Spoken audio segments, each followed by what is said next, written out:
여러분, 요즘을 가르쳐서 포스트 모던 시대라 이렇게 얘기해요. 이 모더니즘, 우리가 영어 사전에서 포스트 모더니즘을 찾으면 되겠지만, 이 내용이 어떤 내용이냐면 이성 중심주의에 대해 근본적인 회의를 내포하고 있는 사상. 그러니까 이런 사상, 이성 중심의 거기에 회의를 느낀 사상 및 정치적 경향의 총칭을 하는 게 포스트 모더니즘입니다. 이렇게 얘기를 하는 거예요. 지금 우리 시대는 매체나 영화나 드러내놓고 신앙인들의 사상체계를 위협하는 일들이 벌어지고 있습니다. 이전에는 죄악시되었던 간통이 합법화가 돼갖고 사랑으로 둔갑을 하고, 동성애가 역시 사랑이라는 이름과 인간의 자유를 존중, 존엄이라는 단어로 포장되고, 심지어 마약까지도 이제는 받아들이는 약한 세대가 됐어요. 그리고 권위자들에 대한 기본적인 예의마저 탈권위주의라는 이름으로 무시하고 있음을 보게 됩니다. 이게 교회까지도 스며들어서 꽈리를 틀고 있어요. 조금 전에 우리 청년이 그래요. 자기 후배 청년들 보고도 청년 모임에서 그런데요, 목사님이 기도하시고 결정하는 일에 우리가 따르자. 목사님이 그냥 하겠느냐. 기도하고 결정된 사항에 대해서 우리는 그냥 순종하고 지지하고 따르면 은혜가 된다, 이 얘기를 했다고 그래요. 쉽지 않은 결단이에요. 청년들이, 20대 30대의 젊은이들이 이거 수용하기 어려운 얘기들이에요. 교회 안에도 이런 사상들이 있어서 그래서 탈권위주의를 주장하고 있어요. 포용, 관용, 이해, 타협, 연합, 공존이라는 이름으로 말이에요. 이 모든 것들이 사랑이라고 하는 그럴싸한 포장에 담겨가지고 우리에게 선물을 주는 듯 전해지고, 그것을 거부하는 자들을 마치 편협하고 사랑과 관용이 없는 모렴치한 불효로 몰아가는 것을 볼 때 우리가 정신을 번쩍 차릴 때가 이 시대라고 생각이 됩니다. 여러분, 기독교 신앙이 말하는 사랑은 그리스도를 빼고는 할 수가 없는 거예요. 길과 진리 대신 예수 그리스도의 사랑을 배제하고는 사랑을 말할 수가 없는 겁니다. 교회사 가운데 진리를 등한시했던 수많은 배교자들도 있었고, 진리를 사수하기 위해서 목숨을 걸었던 순교자들도 있었습니다. 사랑하는 성도 여러분, 진리는 사수하는 겁니다. 사수라는 것을 지키는 겁니다. 지키기 위해서는 싸워야 하는 겁니다. 그렇지 않으면 대적들과 맞서서 승리할 수가 없는 겁니다. 지금 우리는 하나님을 대적하고 진리를 파괴하려는 세력과 맞서고 있습니다. 기독교를 대적하는 문화, 정치, 제도와 싸워야 합니다. 그것이 지금 이슈가 되는 포괄적 차별금지법과 동성애입니다. 이것을 막느냐 못 막느냐는 교회의 사활이 걸린 문제이고, 여러분 자녀의 미래가 걸린 중대한 문제라는 사실을 아셔야 합니다. 아다나시우스에게 그를 사랑하고 아끼는 친구들이 설득하면서 이렇게 말했습니다. 자네가 교리를 포기하지 않는다면 세상이 자네를 미워할 걸세. 그러자 아다나시우스는, 그렇다면 나는 진리를 사수하기 위해서 온 세상을 대적하겠네, 이렇게 대답했습니다. 우리가 이 진리라고 하는 하나님의 말씀, 생명이신 복음을 지키기 위해서는 우리는 세상을 대적하더라도 맞서야 된다는 겁니다. 메이첸 박사도 자유주의라는 거짓의 파도에 맞서 자신의 대부분의 삶을, 그 파도를 막는 방파제적인 삶을 살아낸 사람이 메이첸 박사입니다. 이들의 삶은 외로운 싸움이었어요. 절대 다수의 세력과 맞서 싸운다는 것이 쉬운 게 아니에요. 얼마나 외롭고 고독한 싸움인지 몰라요. 때로는 다수의 의견에 맞서 진리를 지키는 일이 얼마나 어려운지 모릅니다. 그렇다고 우리가 이 싸움을 회피한다면 세상은 마치 중세처럼 빛을 잃어버리고 어둠에 쌓이고 말 것입니다. 여러분, 지금이야말로 우리 교회가 외쳐야 할 때인 줄 믿습니다. 마치 여리고성과 같이 거대한 장벽이 막고 있더라도 우리는 이 장벽을 무너뜨리지 못하면 가나안이라고 하는 축복의 땅에 들어갈 수가 없는 것입니다.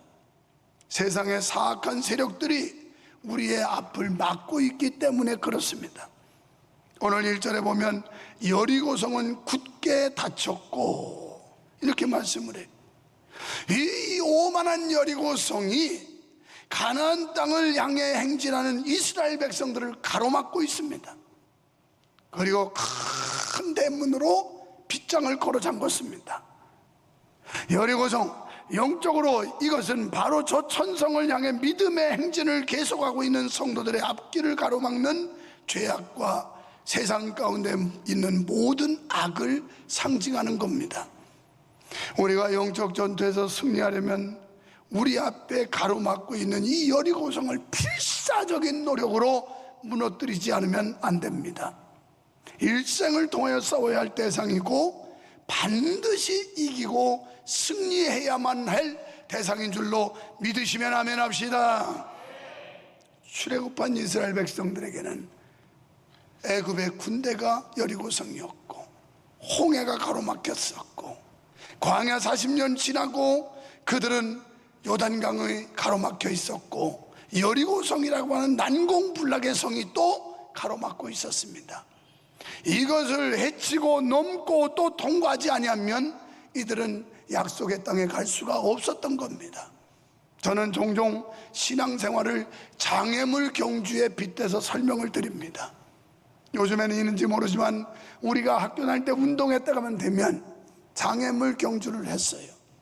그래서 띠틀을 넘어야 하고 또 수평을 달려야 하고 그물망을 들치고 나가야 하고 포대자루를 통과해서 나가야 되고 그러면서 그 규칙을 벗어나지 않고 달려서 갔을 때 꼬린점이라고 하는 결승라인이 나오는 겁니다. 우리들이 사는 이 믿음이라는 것도 마찬가지예요. 하나의 장애물을 통과하고 달리다 보면 또 다른 장애물이 막아요. 이걸 또 헤치고 나가다 보면 또 다른 장애물. 이게 인생이고 우리의 삶이에요. 그러나 이것을 마다하고 우회적으로 가면 규칙 위반으로 그것은 인정받지 못해요. 결국 우리는 하나님의 은혜와 하나님이 주시는 능력과 하나님의 말씀을 앞세우고 맞서 싸워서 헤치고 나가야 할 것들이 장애물이라는 사실을 믿습니다. 여러분에게는 어떤 장애물이 있나요? 질병의 여리고성이 있을 수 있습니다. 물질의 여리고성이 있을 수도 있고요, 신앙의 여리고성이 있을 수도 있으며 애정의 여리고성이 있을 수도 있습니다. 그것이 때로는 자녀일 수도 있고 사회적 환경일 수도 있습니다. 천재지변일 수도 있고 우리 마음속에 뿌리 박혀있는 고질적인 잘못된 습관일 수도 있습니다. 그것이 무엇이든지 우리는 맞서 싸워서 물리쳐야만 합니다. 우리는 싸워서 승리해야 될 그리스도의 군병인 줄로 믿습니다. 이스라엘 백성들이 여리고성을 도는데 여리고성뿐이 아니라 그들은 광야 40년 지날 때도 언제나 하나님의 말씀을 앞세웠어요. 말씀을 뒤따랐어요. 그래서 요단강이 갈라질 때도 말씀의 복개면 제사장들이 먼저 발을 디뎠고요, 또 여리고성을 돌 때도 벗개맨 제사장들이 양강나팔 소리에 맞춰서 선두에 서서 가면 이스라엘 백성들이 행진을 한 겁니다. 이 말씀은 결국 우리가 이 땅에서 신앙적으로 승리하려면 하나님의 말씀을 붙들지 않으면 안 된다는 겁니다. 그래서 우리도 이 말씀을 굳게 믿고 앞으로 나아가야 할 줄로 믿습니다. 여러분의 이성적 판단이나 여러분의 경험적인 생각이나 이런 것 가지고 성경을 믿는 게 아니라 성경이 그렇다면 그냥 믿는 거예요, 통째로. 내가 지금까지 저는 이제 50년 넘게, 원래 뭐 당대 신앙이니까 50년 넘게 믿은 게 깨달은 게 예수는 멍청하게 믿어야 된다. 멍청. 너무 똑똑한 척하면 믿음도 안 생겨요. 성경이 그냥 동정녀가 애기 낳았다면 주여 믿습니다. 예수님이 죽었다 살아났다면 주여 믿습니다. 얼마나 멍청해요. 예수님이 38년 중풍병에서 고쳤다면 그런 줄 믿습니다. 굉장히 멍청하거든요. 근데 이렇게 멍청하게 믿어야 기적이 일어나더라고. 할렐루야. 똑똑한 척하고 양파 까듯이 그냥 다만하게 막 까봤자 남는 거 아무것도 없어. 성경은 그냥 통째로 믿는 거야. 그냥 성경이 그렇다면 그런 거야. 그런 거야. 이해되지 않지만 조용히 순종하면 역사가 일어납니다. 고린도후서 1장 19절에 그래서 성경은 이렇게 말씀을 해요. 우리 곧 나와 실로아노와 디모데로 말미암아 너희 가운데 전파된 하나님의 아들 예수 그리스도는 예하고 아니라 함이 되지 아니하셨으니 그에게는 예만 되었느니라. 아멘. 여기서 힌트라서 아니오는 없고 그러면 예만 있는 성도들 자꾸 가고 있는 거예요. 다 성경에 근거해서 시키는 거지 제가 저 유리하려고 자기 욕심껏 뭐 하는 거 아니에요. 다 성경에서 진리를 찾는 겁니다. 로마서 12장 11절로 13절 부지런하여 게으르지 말고 열심을 품고 주를 섬기라. 부지런하다의 반대말이 게으름인데 게으르지는 말고 부지런은 하고 그리고 열심도 같은 말이죠. 열심을 품고 주를 섬겨라. 제가 잘하는 거 하나 있다면 저는 유식하지도 않아요. 인격이 성숙하지도 않아요. 뭐 아무것도 없어요. 그런데 부지런한 거 하나는 있어. 부지런한 거. 이건 누구도 못 말려. 부지런한 거. 그런데 성경이 그랬더라고. 너희는 부지런하여 게으르지 말고 열심을 품고 주를 섬겨라. 12절에 소망 중에 즐거워하며 환난 중에 참으며 기도에 항상 힘쓰며. 아멘. 자, 소망 있는 사람은 즐거워할 수 있어요. 소망 있는 사람은 환난도 참을 수 있어요. 그런데 기도에 항상 힘쓰며. 누가복음 18장 1절에 항상 기도할 것을 비유로 이르시되 이렇게 나와요. 그러면서 불의한 재판관과 억울한 과부의 사건을 예수님이 말씀합니다.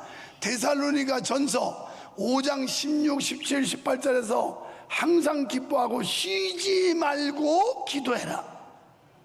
기도는 호흡이에요. 기도는 명령이에요. 여기도 보면 기도에 힘쓰라고 그랬죠. 명령형이에요. 하고 싶으면 하고 말고 싶으면 말고 이게 아니에요.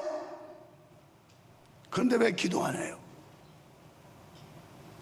네가 복음에 그렇게 써 있잖아. 네가 복음에 절대 새벽 기도를 하지 말지니 새벽 기도하다 집안이 망할 수 있느니라. 네가 복음 또 1장 2절에는 절대 금요 기도회를 나가지 말지니 금요 기도회 가다가 다리가 부러질지니라. 막 이런 거 나와 있잖아. 네가 복음에. 그런데 누가 복음에는 보니까 18장 1절에 항상 기도할 것을 비유로 이르시되 그러면서 기도가 응답될 때까지 집요하게 기도해라 이렇게 나오더라고요. 어째 누가 복음을 안 믿고 네가 복음을 믿는 거냐 이 말이에요. 내가 조금 전에 대화했던 청년이 뭐라 그러냐면 목사님 죄송합니다. 저도 사실 새벽에 일찍 일어나기는 하는데 남동탄에 살다 보니까 거기서 여기 올라면 30분 걸려요. 가는데 30분 걸려요. 그렇게는 안 되지. 직장을 바로 가야지. 그래도 직장 가려면 판교가 직장인데 거기 가려면 저기서 이렇게 와서 가면 되는데 그러면 차를 가지고 다니나 대중교통이면 차를 타고 와도 1시간 버스를 타고 와도 1시간이래요. 그런데 막 판교 그 일대 가면 사람들이 너무 예민해가지고 피곤하니까 자동차가 막 스트레스 주는 사람이 너무 많다는 예민해가지고 그래서 똑같은 시간이고 거기다가 또 판교가 주차비가 비싸서 15만 원에서 20만 원인가 30만 원이 들어간대 한 달에. 그래서 대중교통을 타느라고 목사님 새벽에 알았어 이해하겠어. 그래 시장생활 열심히 해. 네 너그러운 사람이에요. 이런 사람한테는 이런 청년한테는 내가 양해해 준다니까. 그렇게 하라고. 그런데 그렇지 않은 환경과 여건이 되는데도 안 해. 그러면서 자기는 미안해 하더라고. 2부 예배만 듣고서 목사님 제가 사실 새벽 기도 와야 되는데 잠을 자고 있는 건 아닌데 못해서 죄송합니다. 더 분발해 보겠습니다. 이게 싹수가 있는 거지. 새벽 기도는 무슨 새벽 기도야. 뭐 새벽 기도 한다고 만당 가나? 그거 뭐 어차피 천당 가는 거. 아이고 웃기고 자빠져 계시 아주. 이런 말을 들으면 내가 각성해야지, 내가 정신 차려야지, 내가 장로 권사 집사가 돼가지고 이러면 안 되지. 이런 마음들이 들어야지. 아이고 그거 어떻게 시킨 대로 다 해? 우리 어떻게 성경대로 다 살아? 그렇게는 못 살아. 그럼 지옥 가셔. 못 살면. 왜 하나님의 말씀을 선포하는데 안 듣느냐 말이에요. 왜 성경을 전하는데 안 믿느냐 이 말이에요.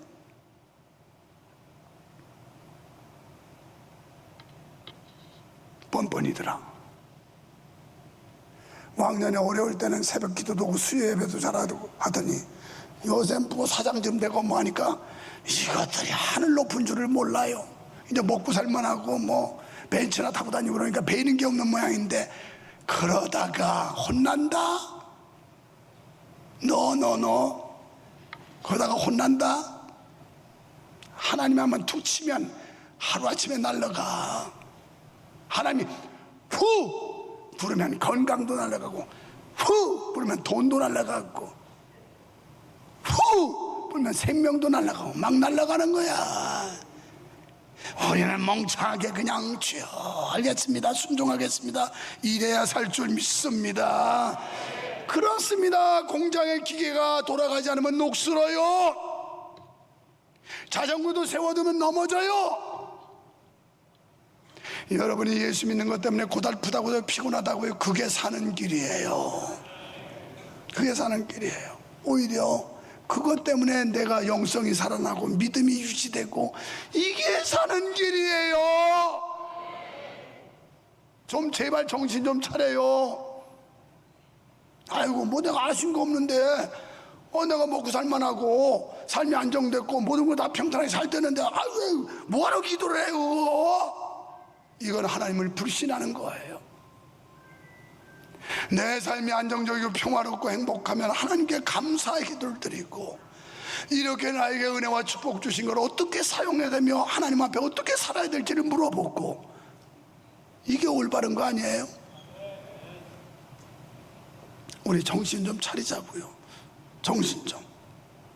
목사도 목회가 안정되고 이만한 교회 하면 호강하고 영광받고, 이게 조심스러운 거예요. 나 자신이 게을러지고 하나님 앞에서 소홀해지고 멀어질까봐. 이럴수록 나도 여러분도 정신 차려야 되는 거예요. 하나님 한번 건드려 버리면 여지 없어요. 여지 없어. 자, 우리가 찬송을 부를 때도 열심히 부르고, 기도를 할 때도 간절히 하고, 내 모가지가 이렇게 시원찮은 것도 그냥 혼심을 다해서 하다 보니까 맨날 이래요. 그런데 그까짓 거 뭐 어차피 한 번 살다 가는 거 여러분 알아들을 수만 있으면 되는 거지 뭐 무슨 상관이 있냐. 그냥 그래가지고 그냥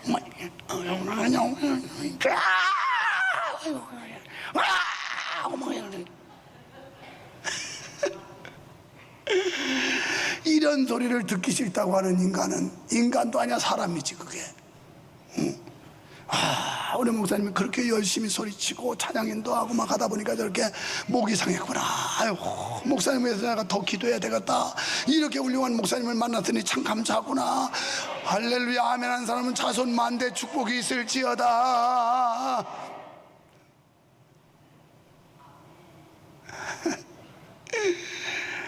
우리 홍 권사님은 뭐 광팬이니까, 목사님 우리 권사님들 때문에 내가 살아요. 하여튼 내가 90 넘은 데까지 살아 계세요. 그러면 도대체 100 몇 살이 되는 거야? 100 수십 살 되게 생겼네. 그래 또 하면 하네. 그래. 나라는 지금 노인이 많아가지고 자꾸 이거 뭐 보험도 안 나고 좀 그런다는데, 그래도 그냥 하여튼 오래 사세요. 건강하시게. 자, 저 젊은 것들은 깡따기가 없어가지고 기도도 안 하지, 예배도 지키질 않지. 그래도 묵은 소리고 광소리고 구간이 명관이라고 권사님들이 버티고 있어야 돼요. 그래도 목사님 아빠 내가 있잖아요, 힘내세요 하듯이 목사님 우리가 있잖아요, 힘내세요. 그렇다고 뭐 노인들이 많은 거 아니에요. 우리 교회는 다 젊은 사람이 많지. 찬송 부르거나 기도를 하거나 헌금을 드리거나 봉사할 때 최선을 다하면 하나님이 기뻐하실 줄 믿습니다. 그리고 여리고성이 무너질 줄 믿습니다. 요나서 1장 2절에 이렇게 말씀을 해요.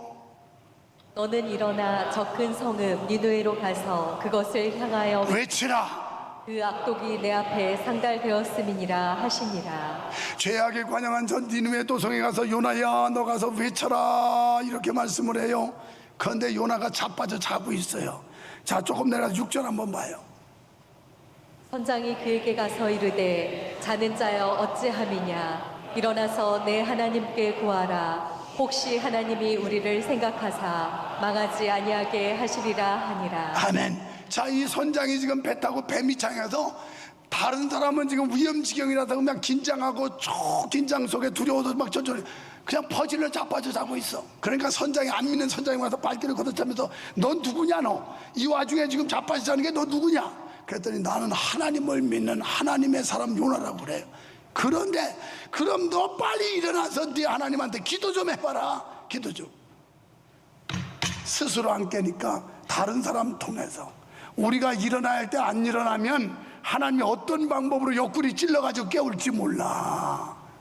그렇게 해서 일어나지 말고 스스로 일어나. 아이고 내 이러면 안 되지. 내가 목사인데 이렇게 살면 안 되지. 내가 장로인데 이렇게 행동하면 안 되지. 그래도 내가 명성교회 권사인데 내가 이렇게 신앙생활해서 안 되지. 일어나야지. 일어나야지. 일어나야지. 사랑하는 성도 여러분, 벌떡벌떡 일어나시기를 주님의 이름으로 축원합니다. 시편 66편 1절에 또 말씀합니다. 온 땅이여 하나님께 즐거운 소리를 낼지어다. 아멘. 오늘 여호수아 6장 20절에 보면 7바퀴를 돌고 무너진 게 아니라 우와 하나님 우리는 멍청하게 순종했어요. 하나님 시킨 대로 다 했어요. 이제는 하나님의 역사를 기다려요. 하나님의 능력이 나타나야 돼요. 이 성이 무너뜨리는 거 하나님이 하셔야 돼요. 그러고 우와 할 때 그때 무너졌어요. 잘 읽어봐요. 20절. 그냥 7바퀴 도로니까 무너진 줄 아는 사람들이 많고 그렇게 말하는 사람도 많아요. 한번 꼼꼼히 읽어봐요. 그게 아니라 그때 외쳐라 할 때 함성을 지르니까 여리고성이 왈 무너진 줄로 믿습니다. 우리 교회가 모두가 한 목소리 함성을 질러야 되는 거예요. 외치라 할 때 확 외칠 때 그때 하나님의 기적이 일어나요. 세례 요한은 자신을 광야에 외치는 자의 소리라. 그는 예수 그리스도 오심을 길을 닦으면서 외쳤던 사람이에요. 오늘 우리가 저 니느웨 악이 관영한 도성에 가서 복음 전하려고 했던 요나에게 명령했던 하나님이 저 세상에 저 사악한 세상이지만 우리를 대적하고 공격하지만 거기 가서 외치라는 거예요. 예수 그리스도 그분이 길과 진리요 생명입니다. 예수 그리스도 그분이 주는 평안이 참 평안입니다. 그분에게 영생이 있습니다. 소망이 있습니다. 이걸 외치라는 주의 음성으로 들려지기를 주의 이름으로 축원합니다.